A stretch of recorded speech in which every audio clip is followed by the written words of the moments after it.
Baik, Assalamualaikum warahmatullahi wabarakatuh. Perkenalkan, nama saya Said Hazrul Arfan. Dan pada kesempatan ini saya akan memaparkan tugas individu Agenda 3 eh, tentang tantangan penerapan manajemen dan Smart ASN di Balai Wilayah Sungai Sumatera 1, Banda Aceh. Baik, di sini saya mencoba untuk menyusun 3 identifikasi isu ya. Isu yang pertama adalah belum efektifnya proses verifikasi dalam hal penyusunan rekomendasi teknik terhadap perizinan pengusahaan AI. Adapun data dan fakta yang saya kumpulkan berdasarkan pengamatan saya di uh, unit kerja, pertama adalah usulan permohonan perizinan pengusahaan air terus meningkat setiap tahun. Dan dengan terbitnya Permen PUPR nomor 02 tahun 2024 ini yang mengarahkan proses terbitnya izin paling lambat 7 hari kerja. Ya semula di mana durasi proses terbitnya izin itu paling lambat 23 hari kerja. Kemudian faktanya, karena waktu yang mepet tadi itu, sehingga proses verifikasi dan pengecekan terhadap kelengkapan data neraca air ini berjalan tidak efektif. Dampaknya apa? Dampaknya adalah proses verifikasi yang menjadi tidak akurat dan dapat berdampak tidak sesuai kebutuhan air pemohon dengan ketersediaan airnya. Kemudian untuk identifikasi isu kedua itu kurangnya literasi budaya pelayanan atau hospitality.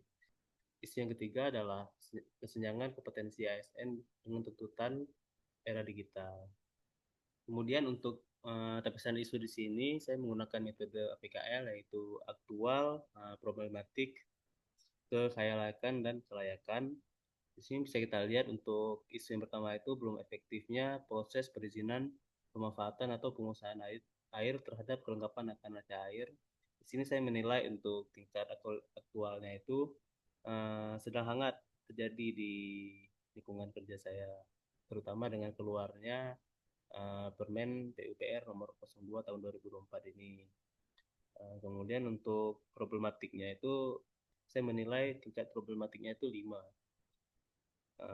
Kemudian untuk kesalayakannya itu menyangkut kepentingan orang banyak. Di sini saya nilai dengan nilai 3. Dan untuk kelayakan ini, topik ini sangat realistis dan sangat dapat dibahas. Sangat relevan juga dengan kondisi saat ini, jadi saya menilai 5 dengan total skor 17.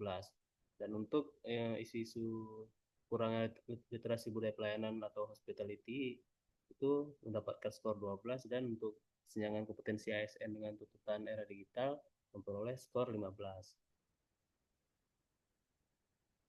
Kemudian untuk analisis SWOT di sini untuk kekuatannya itu sarana dan prasarana yang memadai untuk mendukung pengembangan terhadap analisis neraca air.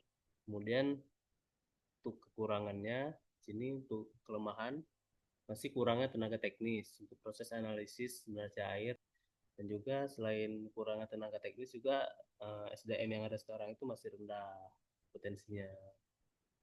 Dan juga belum adanya SOP baru yang mengatur alur verifikasi kelengkapan data neraca air berdasarkan peraturan Menteri PUPR nomor 2 tahun 2024. Kemudian untuk peluang di sini sudah mendapat dukungan dari pembina atau atasan, dan juga dukungan sarana dan prasarana yang mumpuni.